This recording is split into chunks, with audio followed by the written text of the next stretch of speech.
Yes, guys, and welcome back to another episode of the TG podcast. And we're here for once. We're actually happy because Arsenal have actually won a game for the first. It feels like forever. The last time Arsenal actually won a game, the past podcasts we've been ranting and miserable and upset with and disappointed with Arsenal. But we have finally got back to winning ways. We did beat Crystal Palace. We battered them 5-0, of course, on Saturday. And we do get back to winning ways. We're joined by Rory as always. No Seb tonight. He's already ill. So, of course, we wish him better and we wish him well soon. And I'm sure he'll be back ready to go for obviously next week. But yeah, Rory, man, also back to winning ways. How you feeling, bro? Yeah, it feels good, although I'm chill at the moment. I'm not obviously gonna be throwing rainbows in Narnia and that. It's a great win, but overall, I wouldn't say we should get too carried away. But I'm happy with the 3 points nevertheless. Yeah, of course, man, of course. And look, we take it and we take it one game at a time, of course. And coming into this game, how was you feeling? Obviously, seeing that lineup, Trossard coming back in for Martinelli. Martinelli actually dropped, and we saw him. He had that hunger in him. He came off the bench. He bagged 2 goals.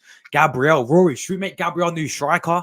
I mean, the guy. I saw disappointed how he had his second goal disallowed as well. I was like, how are you not giving that to Gabriel, man? I was like, this guy could have had a hat trick. But yeah. Give me your overall thoughts going into the game and obviously that lineup as well, dropping Martinelli and how well do you think that works for Arteta? Um, you know what? I didn't mind the team going into the game. The only player that I was a little bit unsure about was, of course, Havertz. I kind of wanted to see either Smith Rowe or Jorginho playing in that midfield. Other than that, I thought the team was spot on as far as I'm concerned. Trossard starting, although I maybe would have started Martinelli just for that injection of pace. But he dropped Martinelli, which was fair enough. And obviously came off the bench and scored a brace within 2 minutes. So that was good to see. Yeah, I would say I was confident, but because it was against Crystal Palace, I always have that sort of, what's the term? Nervousness. I'm always like, oh God, we're at home. I get that, but still, it's Crystal Palace, London derby. And it was only a few years ago where we were struggling big time to beat these lot. So we had to win.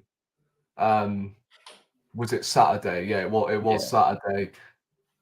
Because if we would have even drawn the game, I mean, goodness me, that would have been shocking. And I tell you what, fair play to the Crystal Palace fans for voicing their opinions on their ownership. It's pretty clear. Enough is enough for them. And look, I can see Roy Hodgson getting sacked. I really do. And I feel for him because I think he's had a decent managerial career, but he should never have returned back to Palace in the first place. Yeah. And of course, Graham Potter was at the Emirates the other day, and I'm not, what on earth is he doing at the Emirates? Could this be a sign that he could be Crystal Palace? I don't know. But I just wanted to throw that out there, that Palace, fair play to their fans. Eze as well, great player. Yeah. Of course, he was an Arsenal player before he moved to QPR, I think it was. So I wouldn't mind him re-signing for Arsenal, that's for sure. He deserves better. So does Elise. I mean, two positions that I think we need to strengthen. That centre attacker midfield position, and then the Saka replacement. I think we need. I know Elise didn't play, but Elise would be perfect, especially on set pieces. But Arsenal, look, I don't think it was a 5-0 performance. And I'm not going to obviously sit here and go, yeah, we're sorted now. We don't need a striker. We don't need a centre half, midfielder. We still need major investments. I'm just going to make that very clear that we definitely need more investments. However, I thought in terms of the players in that game alone. But David Raya deserves a huge special mention. I thought that was his best game in an Arsenal shirt. And that third goal was an example of what Ramsdale can't do. You could almost argue. And that counter-attack, again, for the third goal, was Arsenal heritage back in the Highbury days. Quick counter-attack. And yeah, that was nice to see. And I can't lie, when we were 1-0 up, I was, thinking otherwise, because I think, when did we score the second goal? I think it was around the 30th minute. Yeah. Something like that. And I was saying to myself, it's one of them where we're just going to sit back. And Crystal Palace had a couple of half chances. So I was like, no, don't do this again, Arsenal. Push for a second and kill off this game. And we did that. I mean, I also wanted to ask you, Declan Rice on corners. What was saying? I kept saying, I was like, is that the first time we've ever seen him take a corner? I think it is. Yeah. I thought at first when he was walking towards the corner flag, I was like, yeah, we're taking it short, aren't we? But the moment he picked up the football, I was like, huh? He's taking a corner. Like that sort of height. I think Declan Rice is 6 foot now. Yeah. Yeah, it's crazy to me still that he was taking a corner, but he actually managed to beat the first man. Apparently in Dubai, we were practicing them corners, and it was a great corner. And Gabriel, I've spoken about him plenty of times. Yeah. To top Man United fans, including the likes of Romero and Martinez in their combined 11s ahead of Saliba. And I'm like, the pair of them aren't even better than Gabriel. And it wasn't just the 2 goals. I don't care. I'm counting a brace for Gabriel as well, because that should never have been given as an own goal. But his defensive side of things on Saturday were just spot on. He was a rock. No one got past him. And yeah, the guy, obviously, when he first came in, had a bit of a bozo gene about him. He was struggling to settle in into England because of the language and that.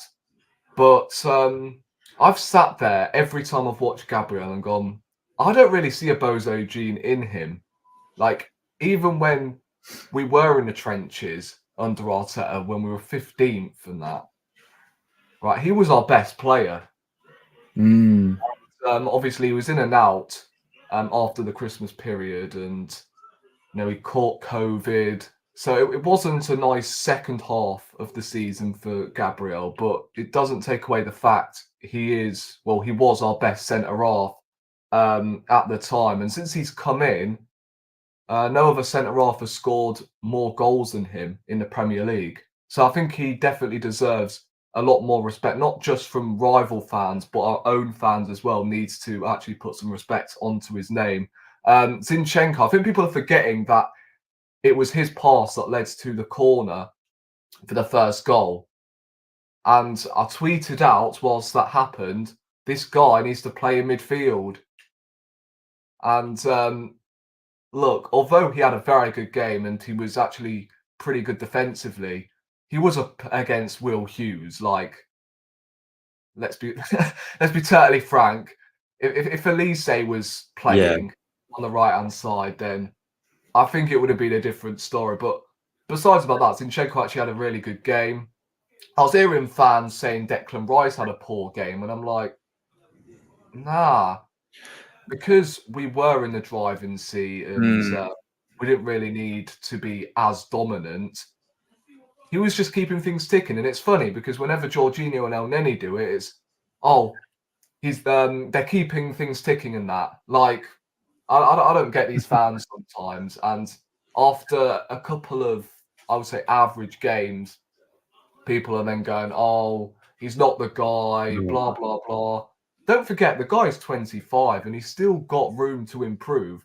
And this guy is, don't forget, pretty much carried this team so far this season. Are we just going to erase the last-minute winners against Luton and Man United?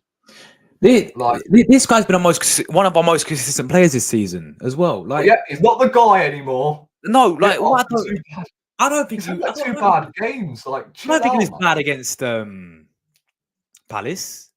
I thought, look, it was a spectacular, but he did what he has to do. He didn't put a foot wrong. Yeah, I mean, they're talking about his sideways passing and that. Like, I believe the guy only misplaced one pass. He's not going to play a pass to someone who's already marked.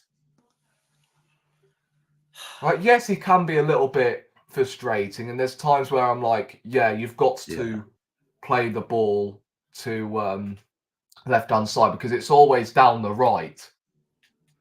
So I think that's when a Thomas Partey comes into this criteria where Partey, he's arguably our best player when it comes to breaking up the play. He always comes short, collects the ball, loves to turn on the sixpence, and then we push forward. Right? We need a Thomas Partey in that midfield so Declan Rice can learn, and then we can push him up top so he can link up with players like Martinelli. So I don't know. Havertz was the only player that I looked at and gone, I don't know if you're doing enough to warrant a start over Smith Rowe. I can't lie. And he came on Smith Rowe and he looked sharp again, didn't he, man? Yeah. Did you hear the cheer when Smith Rowe came on? He's a fan favorite, man. The fans love him, man. And it's just, this guy needs more game time, bro. Yeah, I would start him against Forest on Tuesday. Same here. Yeah, I think Kai Havertz needs to hold bench for a while. And yes, he has scored some goals and he had that purple patch around November, December time. But I think it's time to kick that rotation into play and play Smith Rowe in that number 8 role because you've got players like Vieira and El Neni in front of him. Am I forgetting anyone else? You had Vieira. Did you say Vieira? Yeah, I said Vieira. Jorginho? Yeah, Jorginho is also ahead of him. Havertz, Jorginho, El Neni, Vieira. There's 4 right there. Yeah, 4 midfielders ahead of Smith Rowe. So I think he needs to get given an opportunity. I thought Odegaard had moments, but again, just shoot the ball, mate. Like within 5 minutes, I was screaming, just shoot the ball. He had that opportunity where just put your foot through it, and he didn't. And I went mental. And I'm like, oh no, it's not going to be one of them games again. Saka, I thought, was a little bit better. But again, everything was just going down that left-hand side. Nothing was coming down that right, which is a little bit obscure because it's often always down the right-hand side, our main threat. Obviously, it's nice to see that he's finally, unbleached his hair and he's gone back to default. So that was nice to see. And he did get an assist robbed off him. Like, he should have got the assist for Gabriel's second goal. And I thought his work rate off the ball was really good as well. There was times where he was tracking back, helping out Ben White. So I'll give him credit for that. Trossard, I mean, obviously great goal. I mean, he made Klein sit bench twice, innit? Yeah. Like, although he did it on Saturday, he needs to learn that he can score goals without Saka providing. So that's what I will say. And then Jesus, again, it was a very Gabriel Jesus performance. Really good, but again, just can't score. And you can say he was caught offside a couple of times. Bro, he was offside only 3 times in that game, which actually very surprised me. Like, I'm like, what? It felt like he was offside 11 times in that game, but considering only 3 times, like, I've not seen a football player not being offside in 90 minutes. Like, it's just the way the cookie crumbles. But yeah, his overall game, I thought he caused a lot of problems, and I would actually shift him over to the right-hand side or the left. and then bring in a world-class striker, because we saw where his assist came from, down the right-hand side. Yeah. And who knows? He could be a lot more effective on the right than he is up top at the moment. Obviously, he does pick up a load of injuries. We know that already. But if we don't rely on him to get injured, I think the only good solution to him not getting injuries anymore is to bench him and sign a striker, either January or in the summer. I don't know. It's more likely going to happen in the summer. But Jesus was really, really good. And I was very impressed with his performance. I think he had like 100% dribble success rate, something like that. I'm reading this off FotMob, by the way. So, yeah, that's what I heard. When I was doing my match reaction, I was looking through the stats and that. And yeah, Jesus actually played well. The substitutes all had a part to play. Jorginho, although I don't rate him entirely, whenever he has stepped in so far this season, he's actually done okay. I'm not going to lie. And I did want him to start in the game. And that proved why. He has got a pass on him. And that was a great assist for Martinelli. And speaking of Martinelli, that was a great brace to hopefully kick him on now. Because we need him firing. Like, we've got 2 huge games coming up. And if we win them 2 games, then I think, yeah, we're definitely onto something. But if we then go and lose to Nottingham Forest next Tuesday, in fact, no. Yeah, the Tuesday after. Yeah. So we've got a whole week's break to meditate and prepare for the game coming up.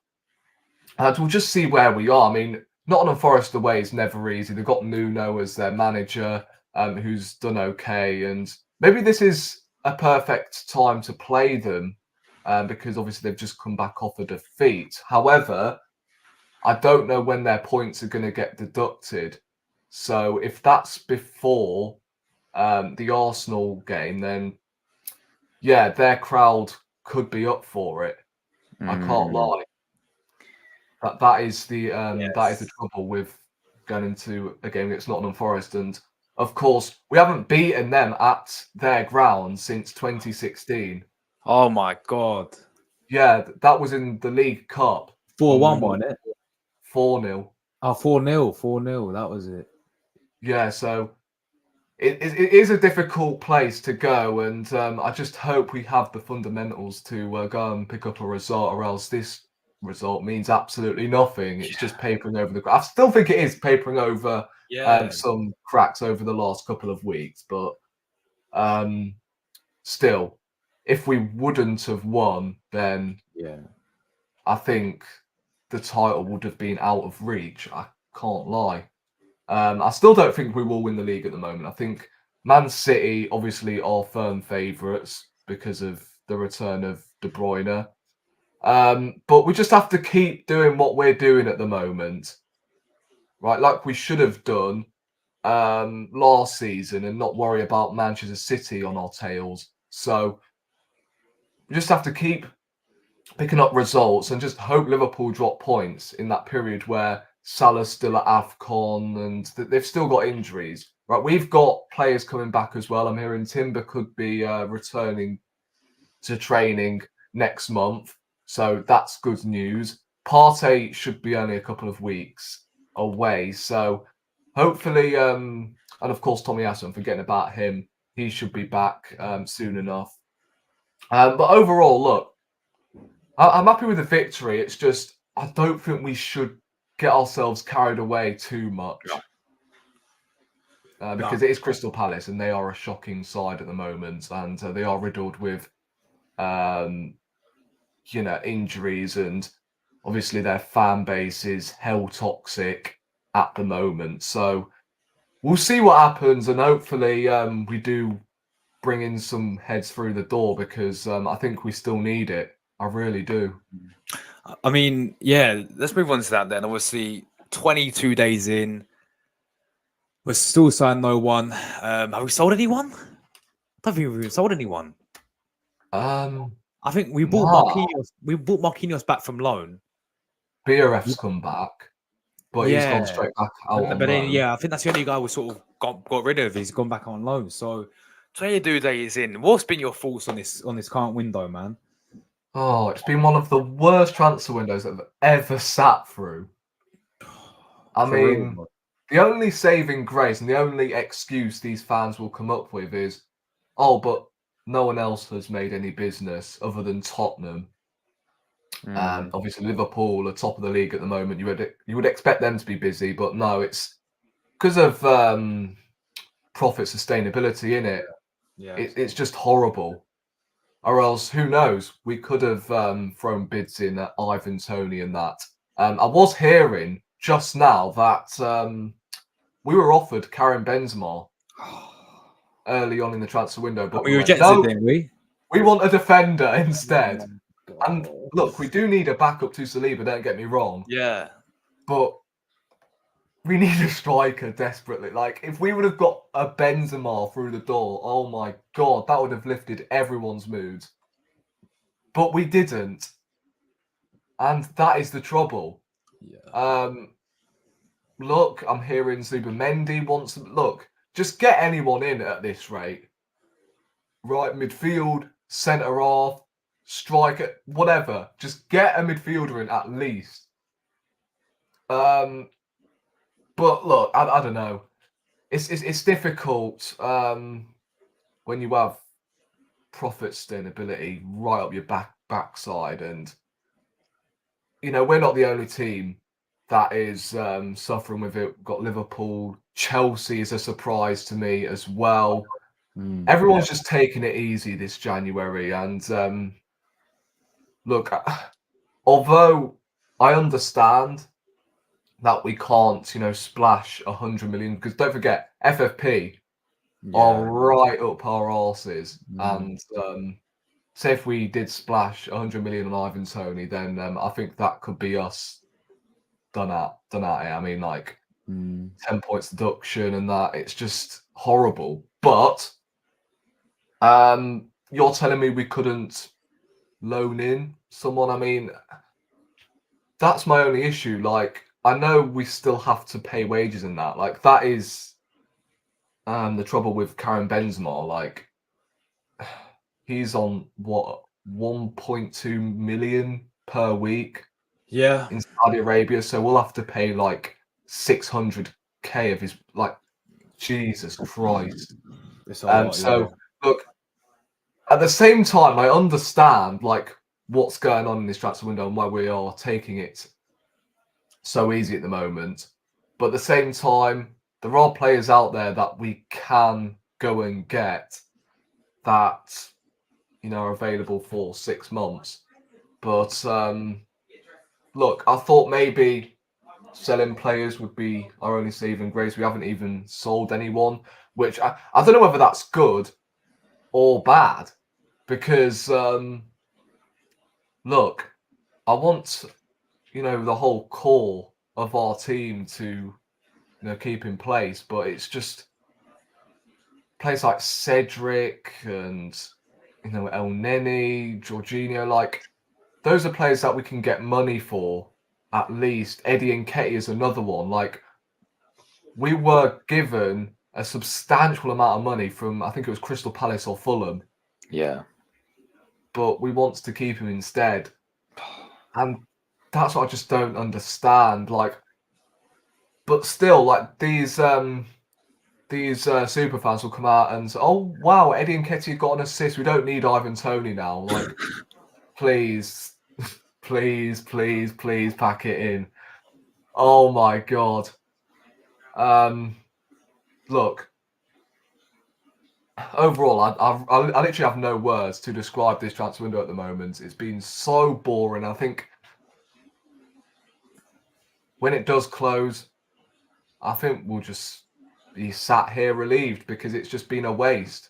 Yeah. No, for real, bro. Yeah, does they know that the transfer window is open at the moment?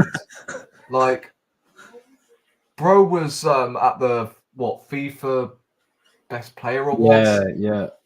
I'm like, What the fuck are you doing? The FIFA Best Players Award.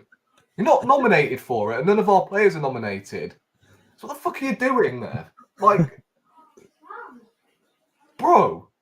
Yo, hello, my name is Ellie. Fuck off and go and do your job, mate. Do you really think I care? And the thing is, right, that I don't get. We are, what? How many midfielders are we short? I would say at least 2 or 3. 2, yeah, 2 or 3, yeah. Edu, in fact, no, Arteta, I would say when he was a player, he was a good player, right? He was equivalent to Denilson. If you've never watched Denilson, go and search him up. Like prime Denilson. Had a great strike on him, but overall he was average. Edu, however, when he was in that Invincible season, right? I, of course, didn't watch Invincible live due to my age, right? But if he was going to step in alongside a Patrick Vieira, for instance, or a Gilberto, whatever, I'd feel comfortable because Edu was a proper baller when he was a player. Right, he's played alongside huge Brazilian names as well. He's an international footballer, right? He was an international footballer, should I say.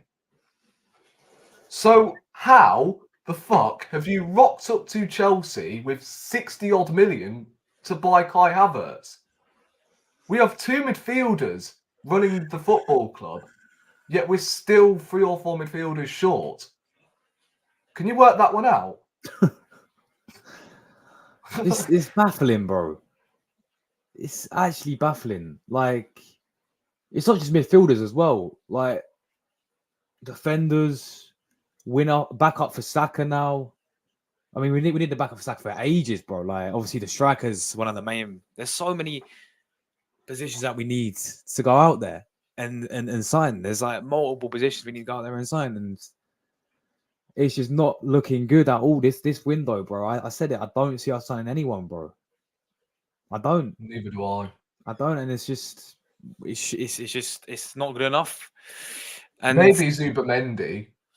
Like I can see that one. That would make this window a lot better. Of course it would, man. Because that guy's actually a very good player, and I'd actually. Yeah, he is pretty much the same as Declan Rice. That's what I would say. And look, we do need more Declan Rices, so I'll take him. Most definitely. It's just the physical side of him I do worry, especially when he's playing in the Premier League. But he's got a great pass on him. That's what I will say. I'm hearing again Elise's been linked. Again, just rumours. We haven't had any heavy links so far this January. Like, I know we didn't sign anyone the season where we didn't make top 4, and we desperately needed a striker and a midfielder. The window where we sold Aubameyang pretty much on the last day. At least you can say, right, we had strong links with Vlahovic all window. So far this January, we've not had strong links with anyone. No. And that's the issue. We've had rumours here and there, but that's about it. What's happened to the Onana? Yeah. Like we were heavily linked with him at the start. Well, maybe not heavily linked, but there were rumours here and there that Arsenal were willing to pay the 60 million. Oh, but wait, we don't have enough money for him. So it's a joke, mate. Like, it's that bad. Like, you know how I usually do transfer daily. I can't do it anymore because we're the same old boring players. It's the same with me as well. I would have done transfer daily every day. Yeah. But there's nothing. We can't do it. It's just ridiculous. I'm surprised Robbie has continued with the AFTV transfer daily. I can't, like, how the fuck has he continued? I mean, I rate the dedication still, but Jesus Christ, how on earth has he looked up In fact, no. Where has he looked up these rumours from? I don't understand. It's honestly a mad one, bro. But look, after this win, obviously 3-0, 5-0 against Palace.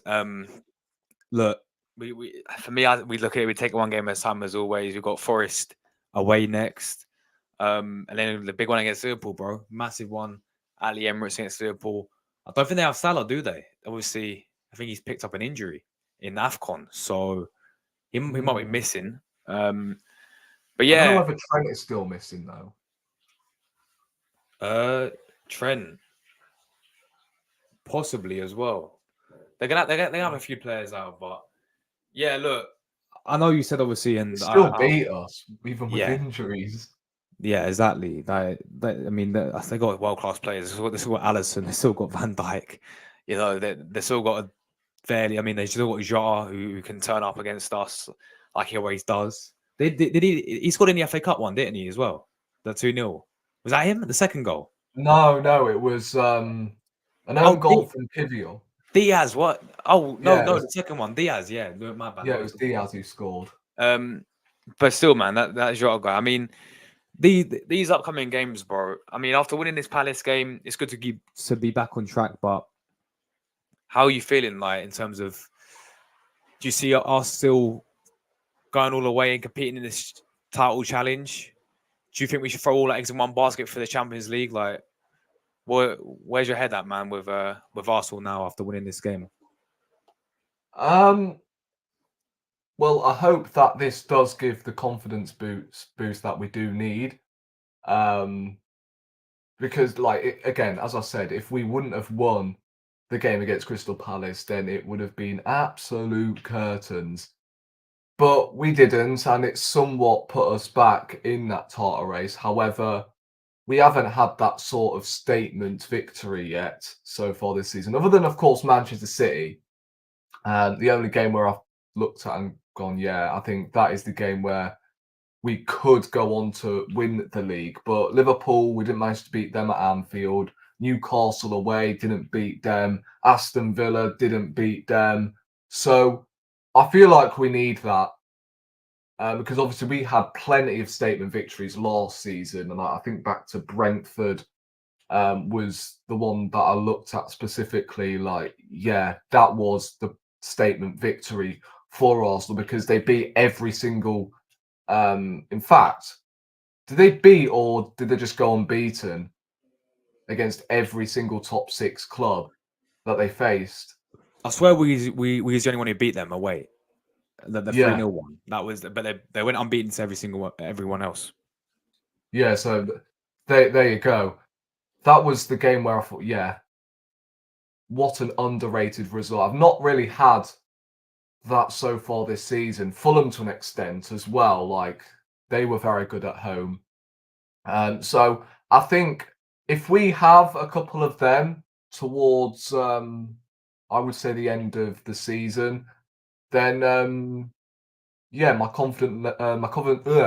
can't speak. My confidence levels could actually rise, but I don't know. It's just a matter of when. Like as I said, transfer window. This was a huge transfer window for Arsenal. We needed to address some positions, but we just didn't do what was required, it looks like. So we're going to have to settle with the same squad as we started the season with. And yes, I get we do have injuries.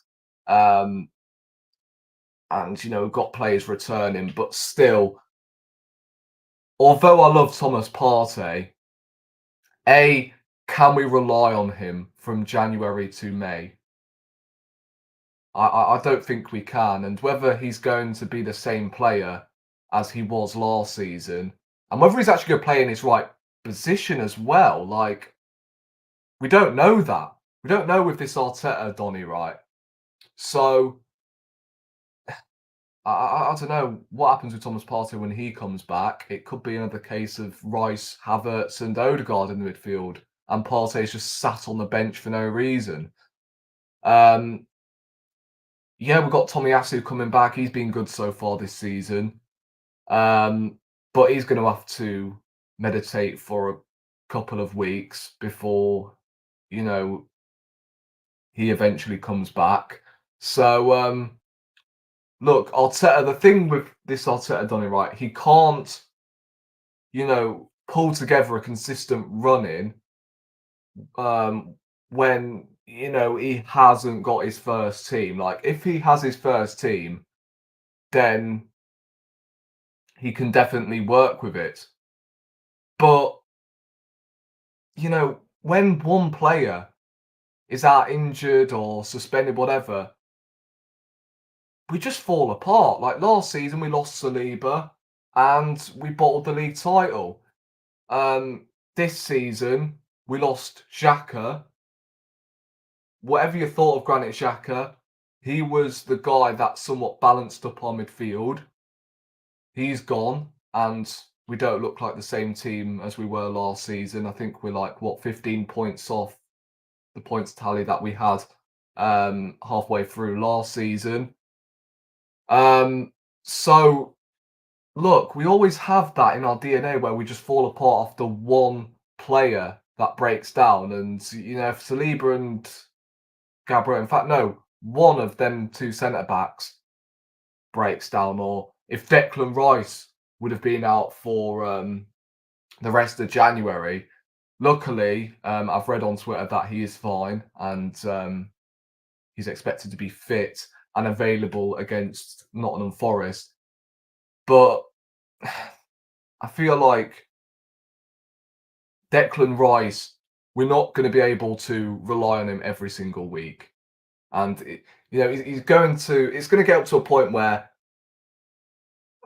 he's going to tire and we're going to have to, bring in competition for him. Hence why I would keep Thomas Partey so we don't have to rely on him to get fit every single week.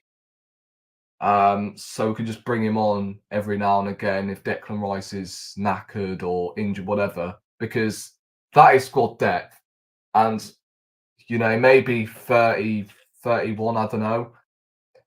Partey is still Partey at the end of the day. And when he is fit, he can obviously pull this midfield together and we look a completely different team. So I think title-wise, I still don't think we're going to win it. And I think the Champions League realistically is the only competition we can somewhat go for.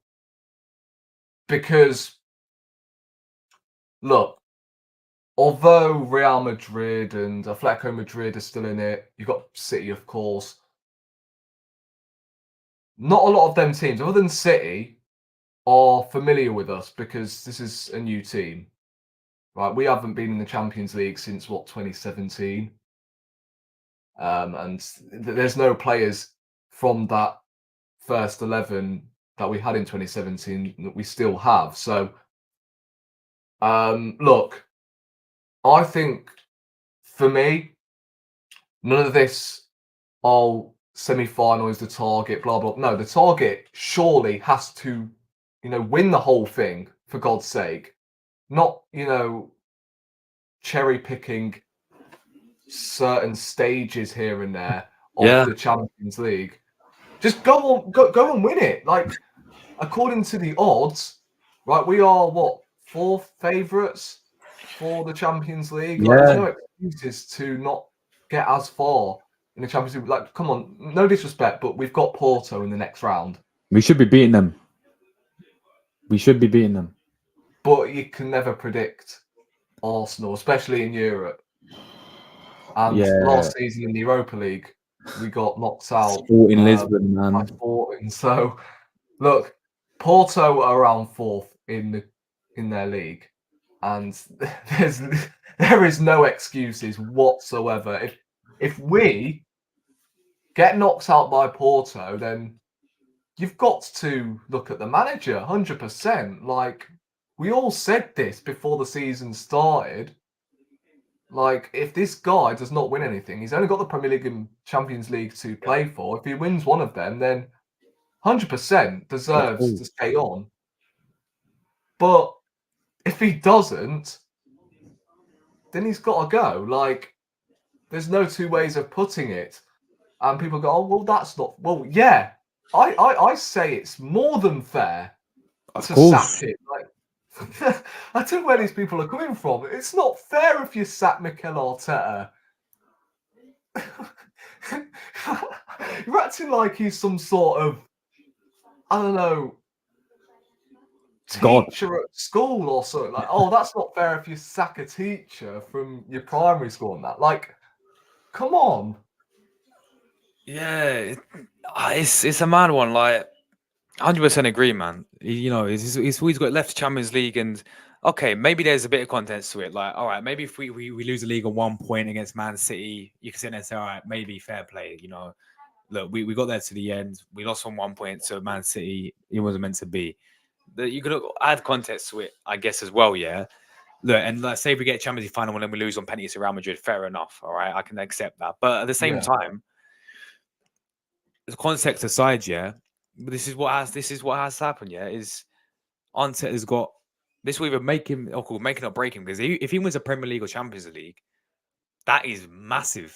That is massive. Winning the Premier League with Arsenal for the first time since 20 years, by the way. Winning Yeah. the Champions League for the first time in that history. Then you have a lifetime contract here. For real. So this is really his time now to deliver as Arsenal manager. This is what it's all been building up to. This whole everyone's talking about these processes, these phases, all this money spent. This is what I expect now. I expect trophies now. And he's already got out of 2 Carabao Cup and FA Cup. And if he can't win these 2, gets one in who can get us over the line. Which is why I said I'll take someone like Jose Mourinho. Yeah, exactly. Because I don't understand why some people won't take him. The guy wins stuff. The guy's a winner. The guy won stuff at Roma, and I know there was ninth. I think there was like 3 points off of top 4 though, and they got rid of him. But Yeah, anyway, barely any money to spend. there we Like, go. if you give Mourinho the money that Arteta has spent at Arsenal, then we win the league. I don't care what anyone says. Yeah. You can say he plays really boring football, but at the same time, these lot would take Antonio Conte, who plays exactly the same way. And don't say that Mourinho's an ex-Tottenham bloke. I mean, so is Conte. And they sacked Mourinho literally when he got them to the final. He didn't even get to play the final as well. Yeah, I'm not saying I'll take Mourinho long term, but no. Yeah, definitely. yeah, short term, 100%. Look, this is the issue. I don't see even if Arteta wins nothing, he'll not stay, man. These I don't see his owners bidding him off. I really don't. They won't. But the thing with Conte, right, is he has to, what am I trying to say here? He has a really good reputation of winning trophies. I get that. But the thing that, I don't know, somewhat puts me off is that he needs, good players at his disposal, right? We've got a good first team, right? But when you look towards our bench, and, he's going to obviously acknowledge that and go, you know what? I need money to sort this bench out. Would the board be willing to give him the money to sort that bench out? I don't think so. So the thing with Conte, right, as I said, is that he needs players at his disposal already, like he had with Inter Milan and Chelsea and that. Like with Mourinho, right, I feel like he doesn't ask for as much money, in my opinion, although he doesn't get given much money anyway, but still, he doesn't spend millions, but his, IQ is second to none, and you could almost argue that Mourinho has inherited players better than Conte has ever done. Yeah. Like Tottenham last season, I remember when Basuma was riddled with injuries and that. And then you look towards this season and you see Tottenham fans comparing him to the likes of Declan Rice and Rodri. Conte didn't use them sort of players, Basuma and Saar, whereas Mourinho, I think, brings up different talents. I think what's the Roma's midfielder? I can't remember the guy's name. I think it was like Dover or something. Where was he from? What nationality is he? I actually don't know. Let me see. I think it's him, Eduardo Bove. Yeah, Yeah, him. Yeah, I know what you're on about. Yeah. He's brought him through. So he's brought a lot of youngsters, and don't forget, the guy's won 2 Champions Leagues with Porto, for God's sake. You can almost imagine Conte doing that with Porto. Like, there's no way in a million years that Conte will be able to, do what Mourinho did at Porto. No way, because I'll tell you what, as I said, Conte can only do it when he has good players at his disposal. Mourinho, right, you can say he failed at Tottenham and that, but let's be honest, anybody can fail at Tottenham because they win that fall, sorry. So with Mourinho, you take him because of the pedigree. He has better Champions League pedigree than Conte, that's for sure. And yes, Conte won the league with Chelsea and that, but let's be honest, that league wasn't competitive. But let's be honest here, Tottenham was the only threat. And that's saying something. Arsenal finished outside the top 4 for the first time in how long? Got Man City, first season under Pep. Yeah, I don't think Conte is as good as people make him out to be. Yeah, he won the Serie A at Inter Milan, but at the same time, bro bottled the Europa League final to Sevilla, I think it was. Yeah, Sevilla. And I'm saying that right now, he does not have great European pedigree, and you can say he wins the league, but at the end of the day, that European drought, if Conte was going to come in as Arsenal manager, would just drag on for years and years because Conte just cannot deliver in Europe. But Mourinho can. Yeah, Mourinho can, yeah. That's why I prefer Mourinho over Antonio Conte. I think he's a much better manager than Antonio Conte, in my opinion. That's fair. No, I hear it, man. I hear it. Yeah, exactly. Like Mourinho, for me, the reason why obviously half the fans don't want him is because because they hate him because he slagged off Wenger or something, didn't he? Back in the day. Yeah, that's why. Like, come on, like the guy's elite. The guy's, as you said, he's elite in Europe. Yeah, he's won 2 Champions Leagues. How many titles did he win with Chelsea? Premier League titles? It's like 3. Well, he won one in 2015. Oh, let me check. I swear he's won like 3 Premier Leagues with Chelsea. How many did Jose win? Let's have a look. 2. Oh, it's 2. It was 2. Oh, okay, it was 2. I thought he won more. But anyway, he's still an elite winner, man, and he'd be someone who, if Arteta either left or eventually got sacked, he'd be someone I'll take. Yeah, short term, not long term, because no. This guy is. You never sit there and be like, Jose, you'd have stayed for 5 years. It's not his game, man. Like, I can see him most likely going to international football next time, man. I can not see him as well. Like, imagine him being the England manager instead of Southgate. Oh yeah, I would take him. In fact, no, I'll take him over anybody as England manager. In fact, you could probably take anybody over Southgate. Yeah, definitely. I'm telling you now, if we had Jose Mourinho as England boss, we win Euro 2024. Yeah. I'm telling you now. Yeah, you that competition. Yeah. He'll get his own players. Like international football, you get to pick whoever you want in your team, so he'll be able to do that. Yeah. He understands the concept of winning as well. It's crazy that he has not managed a national team. It is. That's crazy to me. I thought he would have managed Portugal at least. Unless someone can correct me in the chat, I don't think No, he he hasn't. has managed the Portuguese national. I don't think he's managed anyone.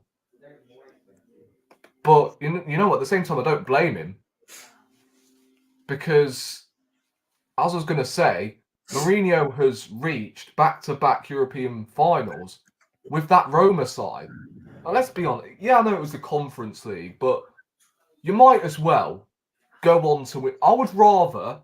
I don't care whether it's a Mickey Mouse competition or not, right? If you're in a flipping competition, especially in Europe, and you're in it, I would rather you just go on to claim that trophy. Of course. Because if you get knocked out, then it's embarrassing, isn't it? Yeah, exactly. So go on to win it. You might as well.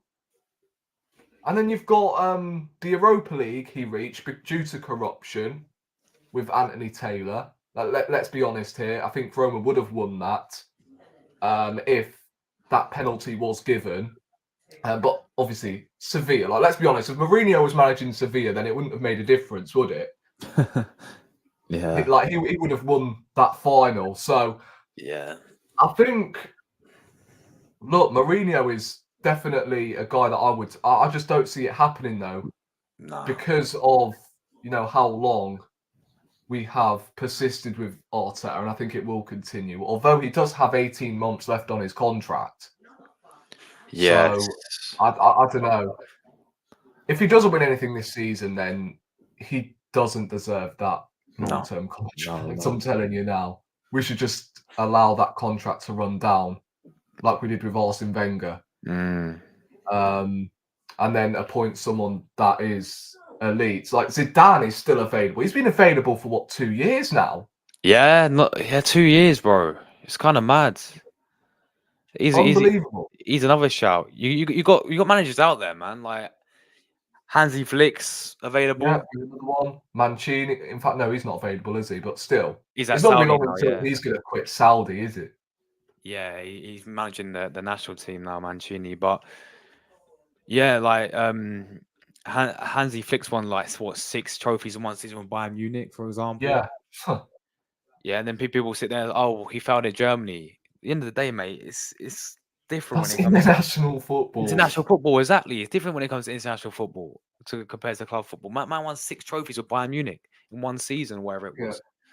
You can't really do a whole lot if you've got Kai Havertz and Timo Werner as your 2 strikers. Yeah. And let's be honest, although Tomiyasu is Japanese and that ball did go out of play. Like, it was, controversial, that game, when they played Germany. Yeah, I remember now, yeah. Yeah, that was very controversial. Yeah, in fact, no, that wasn't even Japan against Germany, no, it was Spain, wasn't it? Yeah, it was Spain. Yeah, I remember. Yeah, that effectively got them knocked out. So if that was actually, given as no goal, then I think Germany would have qualified anyway. So, look, Who knows, that was Hansi Flick's first World Cup, and he got sacked for it. Yeah. So, look, I would take him in a heartbeat as well. So, as you said, there's managers available. It's just, right now, I don't know whether, even if we do sack Arteta, I don't think we have that same pull anymore for managers like Mourinho. Like, he's not going to come to Arsenal. But if the chance came, I would take him in a heartbeat because of his European pedigree. Conte, nah. I'm sorry, he falls out with players too much, and yeah, he would just fucking, what's the term? Yeah, like he wouldn't be able to deal with our ego players. Yeah, that's what I was going to say. He wouldn't be able to deal with egos. And I think the ego actually does get the better of him as well. So I think Conte is a no. I think he's the only manager out there that I would not take at Arsenal. That's fair. Yeah. However, Jose Mourinho is a shout, Like, you look at that Tottenham team that he managed. Like, he reached a final with them as well. We're forgetting that. He reached a final with Tottenham, and he got sacked like 3 days. before the actual final. Like, it doesn't make any sense. And I feel like overall, he has been treated very harshly. Like, I've seen a lot of fans, whenever he has been sacked, they're like, why have we sacked him for? Chelsea So fans are many begging for times. him back as well now. Have you seen? Huh? Chelsea fans are begging for him back. They're like, Mourinho, Yeah. please come back. It's mad. Yeah, and look, I'll take him tomorrow morning. Although I'm not Arteta out yet, but you know, if the opportunity came Yeah. and we sacked Arteta, Yeah. I would be sending a strong message out to Arsenal: go and get me Mourinho. Because at the end of the day, he's a winner. He is a winner. People need to flip and understand this. Yes, he managed Tottenham, but anybody fails there. And he reached a final with Tottenham. When was the last time Tottenham reached a final? I mean, obviously it was the Champions League final, but still, Tottenham weren't in the Champions League in that season. So you get where I'm coming from. And, you know, that Tottenham team, as I said, they had bloody Hugo Lloris and Joe Hart as their two goalkeepers. Joe Hart. Right, they had bloody Serge Aurier at right back. I'm not obviously going to name their whole team, but their only world-class players in that season were Harry Kane and Heung-min Son. The rest of them, I mean, Højbjerg, however you pronounce his name. You've got Ndombele. Have you seen the shape of him recently? Yeah. I think he's at Galatasaray, isn't he? He's Yeah, at they have him in Galatasaray. the midfield. He's been eating I too many don't expect kebabs, to Rory, get man. anywhere with Højbjerg and Ndombele as Yeah. your midfielders. Yeah, it's mad. And he still managed to reach a final. No, Mourinho's won everything at every single club apart from Tottenham, ain't it? Yeah, he's won every single European trophy. Even at Man United, he won them 2 trophies. Won the League Cup and Yeah. Europa League. Yeah, he won the Europa League. Against the Ajax, won in that's 2017. right. And then I think he Was finished Lukaku second up top as well. Lukaku up top, yeah, exactly. Alexis Sanchez at the time. Yeah, Alexis was properly flopped there. Yeah, oh man. And then they had bloody Lingard and Martial. Yeah. I think Mourinho definitely has to earn a little bit more respect here. Oh, 100%. Yeah, 100%. like he won 2 Champions Leagues with Roma, right? You've got not with Roma, with Porto. Porto, yeah. He won a European trophy with Roma as well. He won the Premier League with Chelsea. That Chelsea team was really good at the time. That's the only team where you can go, right, you're expected to win the league with that, with you know, Costa, Fabregas at the time, Matic, Hazard. Like, I expected them to win the league that season. Who else can you say? I mean, Man United, that team wasn't as good as you thought it would be. Yeah. Likes of, again, as I've just mentioned, Lingard, Martial, and bloody Lukaku is the Jesus Christ. So, look, I think Mourinho will be perfect at Arsenal, although it may sound a little bit weird, you know, Mourinho managing Arsenal, but at the end of the day, I want that shit house at Arsenal, man. And you know what?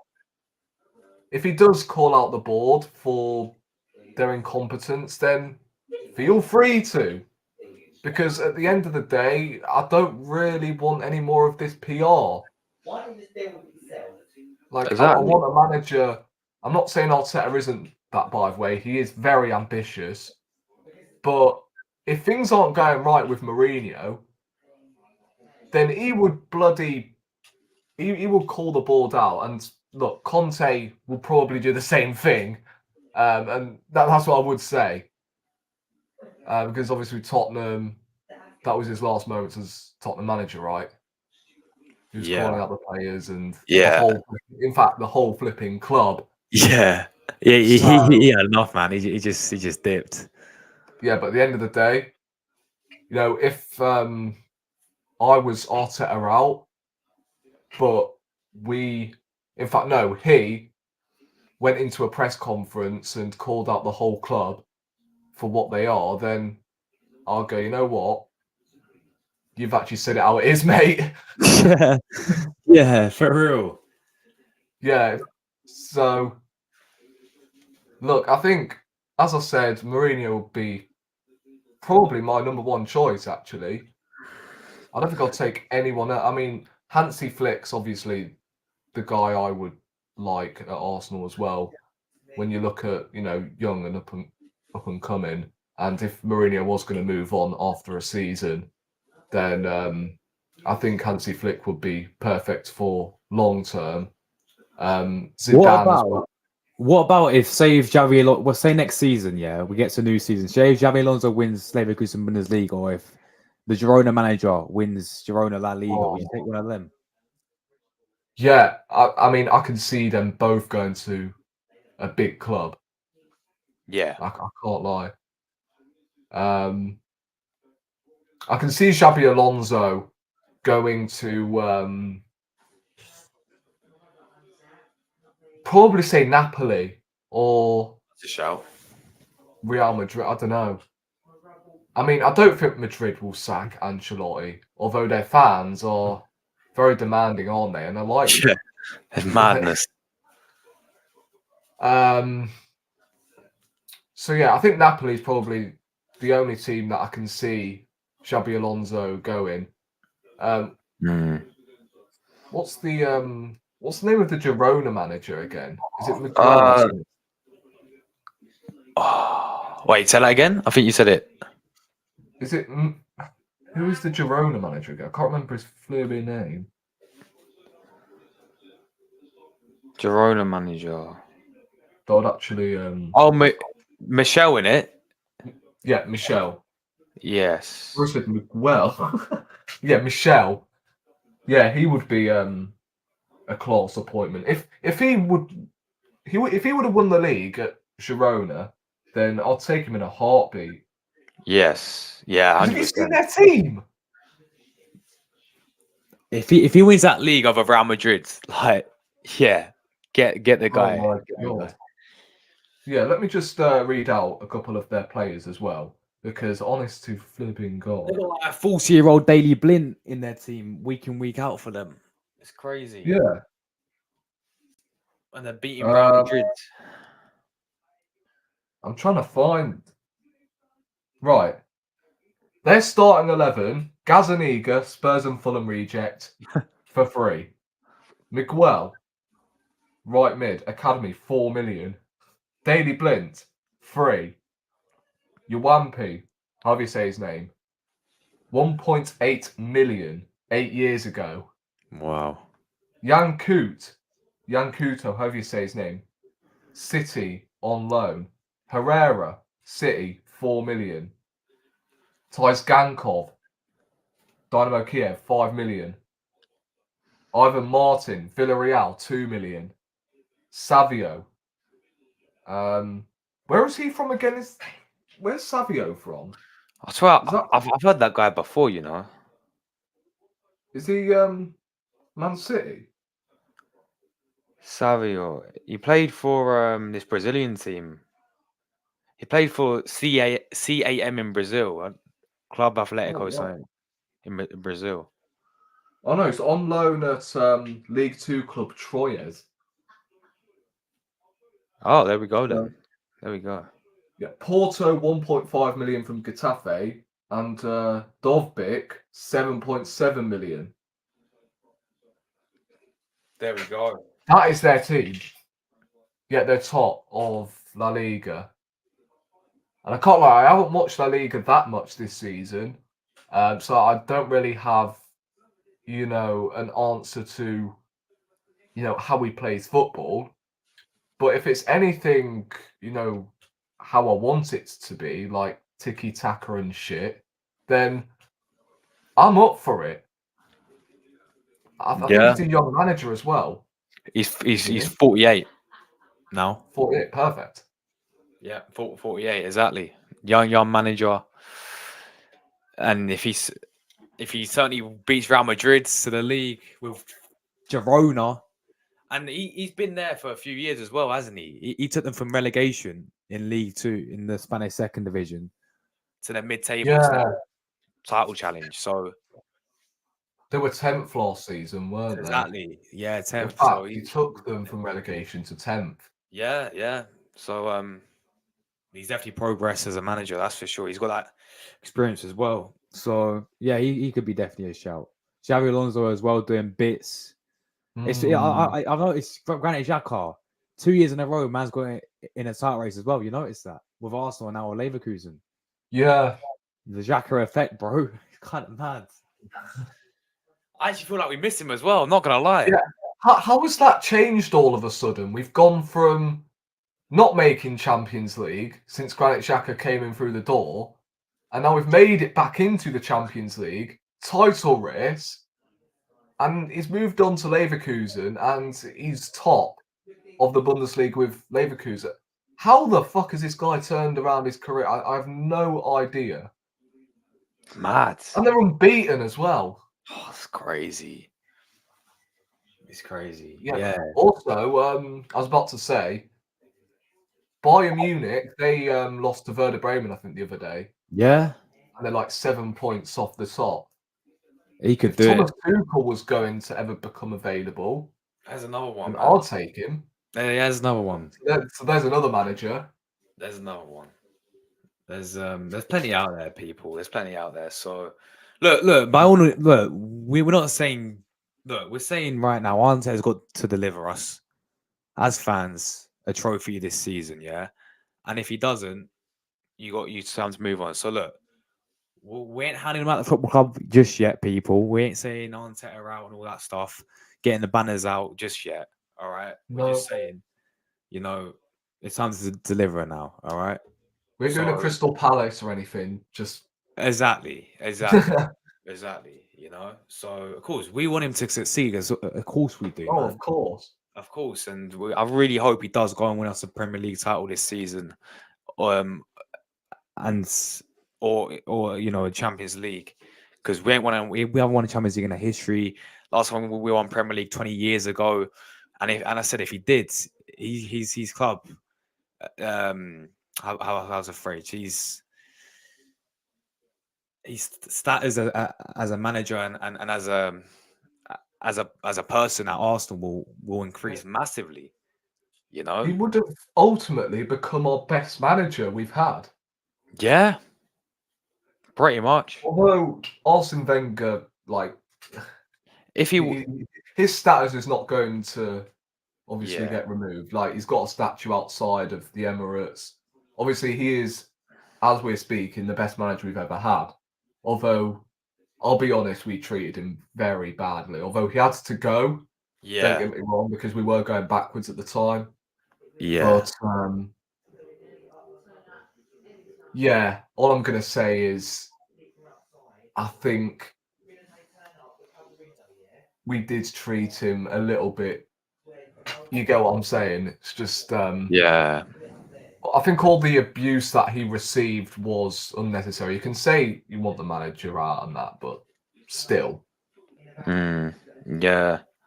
This is what we moved to the Emirates for, innit? And, if he does win a Champions League and a Premier League, or a Premier League, should I say, then, yeah, that's the first time we've done it at the Emirates.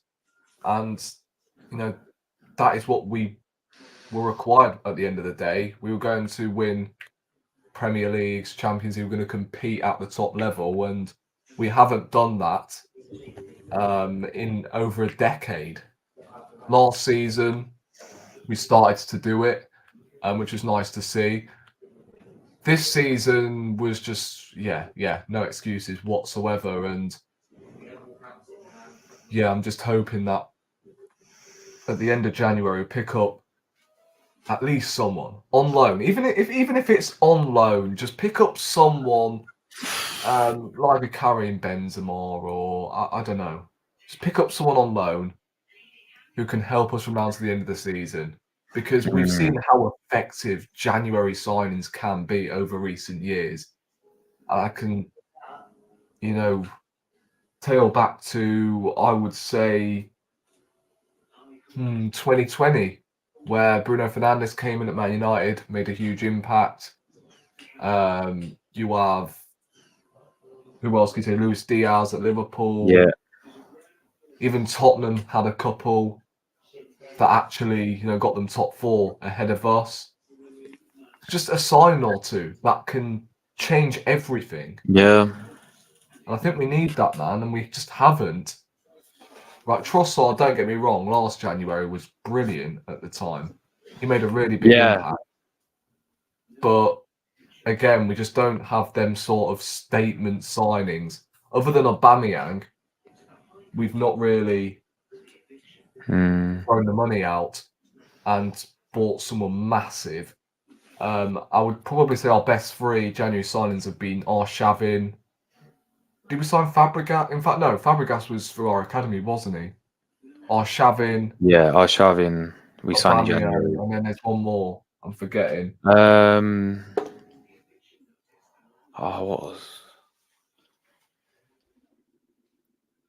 What is his name? Oh, I wish Seb could be here right now. Seb, Because mate, right get like that. He'll get like that. You get spot on. I don't know, bro. Was it Alex Song or something? Who we signed in January? You're talking about? Yeah, our best 3 signings. Yeah, in January. Arshavin was definitely one of them.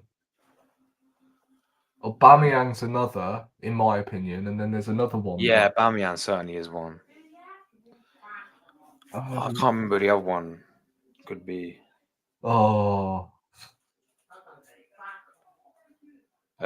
Arsenal. Trying to think.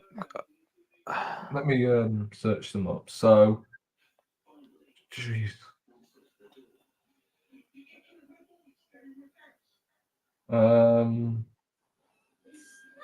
Right.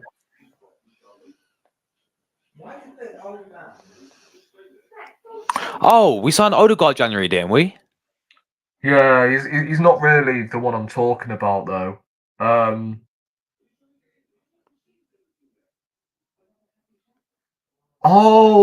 Theo Walcott. Walcott, yeah, we signed Walcott.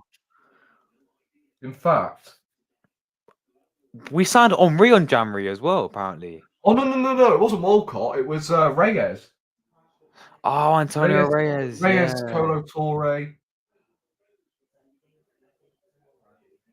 Yes. And Anelka.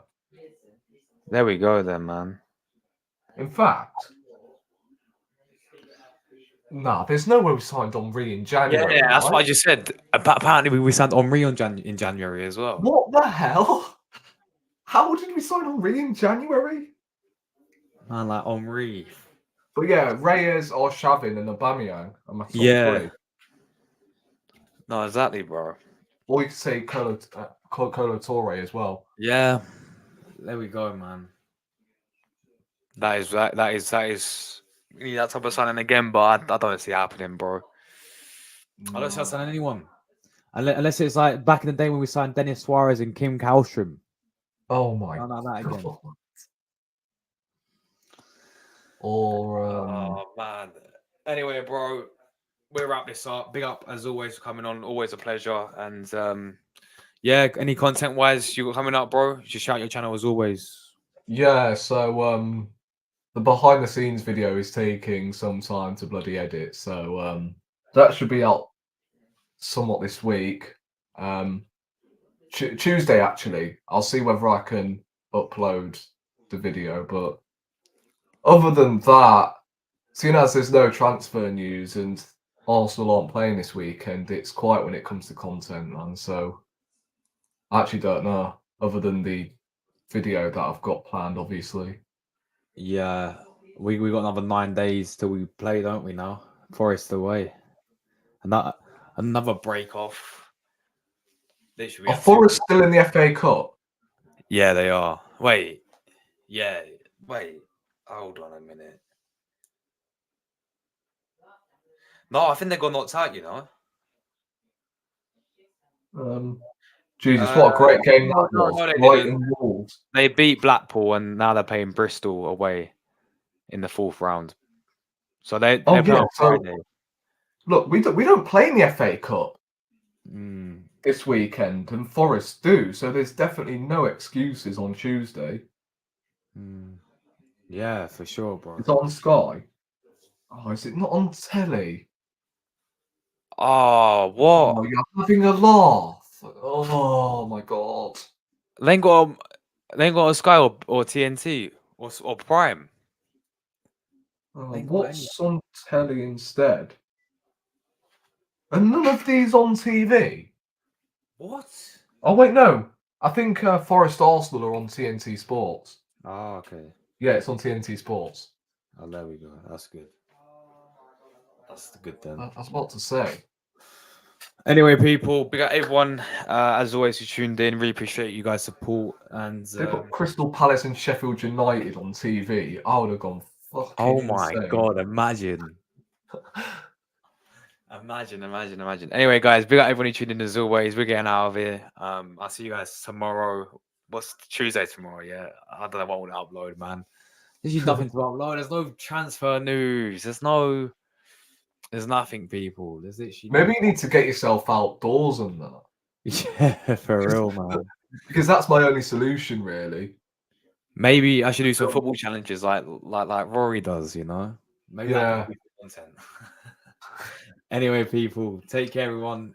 Enjoy the rest of your well, I know it's late, but I'll see you guys tomorrow, hopefully for another video. And yeah, we're out of here.